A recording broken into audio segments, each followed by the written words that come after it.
A rare red warning was issued overnight. It has now expired, but that is because winds peaked at 99 miles an hour overnight. They're set to moderate as we head through the day. There's still a very windy one ahead and potentially another named storm later this week, when they're set to cause widespread disruption. And actually, very rarely, the whole of the UK covered by a complete wind warning, which is now just yellow until midday. But we had amber overnight. But the Met Office overnight, many people may not have even known, issued a rare red weather warning. So on average, we have maybe, and this is for danger to life. So it was across the northeast of Scotland where they were forecasting winds of 90 to 100 miles an hour, and that happened.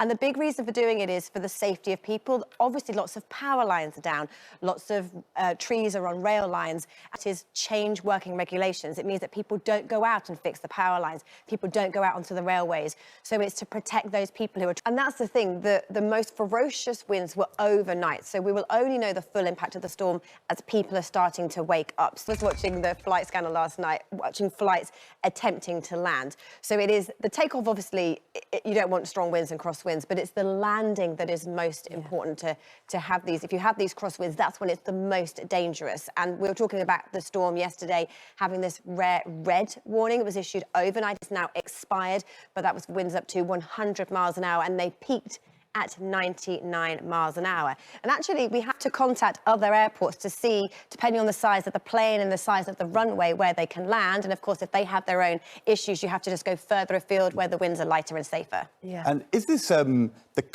I mean, this is more powerful than a normal wet and windy storm, which is why we name it, because it's going to cause more disruption than just typical wet and windy weather in the winter. But as we've seen, we're already in I in the alphabet. We've only had this convention for about 10 years, but this is the furthest we've got through the alphabet here, and potentially our next named storm later this week as well. So it's almost like the number... It's both of them. The fact that we have a red warning means they're really rare. We issue those on average once a year, and they're not issued lightly. Wow. But the fact that we are so far through the list, and we enter the widespread flooding, the trees down, you know, this is not usual.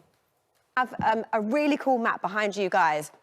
This is a map of the world, and this has on it the winds that we had overnight last night. So this is the continent of Africa, this is Europe, the UK here, and we can see the darker pinks and purples there.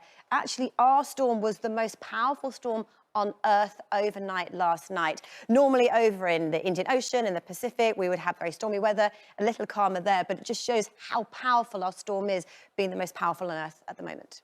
Wow. So how windy was it? Well, the winds peaked overnight at 99 miles an hour in Northumberland, but we still have these strong winds right across the country. Where will our latest yellow weather warning shows you?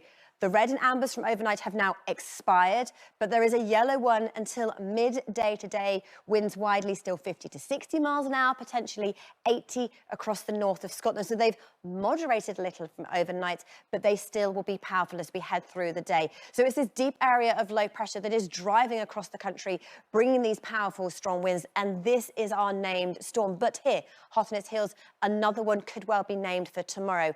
How strong are the gusts set to be? Well, this is a time snap as we head through the morning, 9, 10, 11.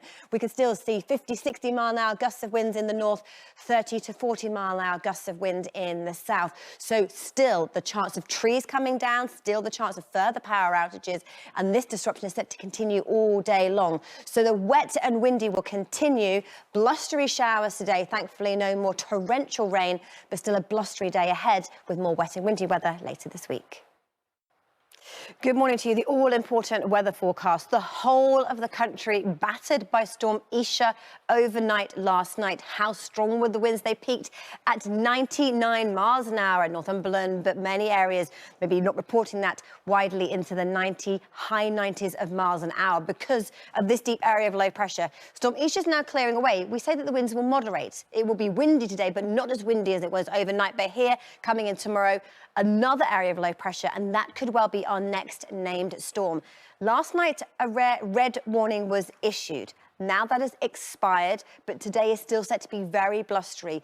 So many warnings have now expired. This is where we stand right now. There's a yellow warning covering the whole of the UK until midday today. Still gusts of up to 80 miles an hour, but not the 90 to 100 miles an hour that we had and were forecast last night. So I want to just delve into some detail. Here's 8 o'clock this morning, and this is how strong the gusts are still going to be. 70-mile-an-hour gusts across the Highlands of Scotland and the Northern Isles, 50 to 60-mile-an-hour gusts across northwestern areas of Scotland, Northern Ireland, Northern England, up to 40 to 50-mile-an-hour gusts of wind, and through southern counties of England, still 30, maybe even 40-mile-an-hour gusts of wind. So we say that the winds are moderating, but still a blustery day ahead, and these strong winds set to continue as we head through the morning. So gusts still of 40 to 50 miles an hour around coastal areas, up to 80 across northern Scotland. From midday onwards, you'll certainly noticing them easing, but a blustery day ahead with sunshine and showers. So by 3 o'clock this afternoon, here's how things are looking. Heavy showers across Scotland, northern England, Wales. These gusty winds continuing to drive eastwards. Tomorrow, a bit of a lull. We start off largely fine and dry, and then our next area of low pressure moves in. So warnings in force from 4 o'clock tomorrow. This whole band of rain moves in, and these strong winds again forecast to be up to 80 miles an hour. And a settled theme of weather continues all week long. And so a red warning means that authorities are trying to keep us safe to keep them safe. Kind of storm we've always had in the winter. So this is a particularly stormy. You've seen the impact so far, just this week.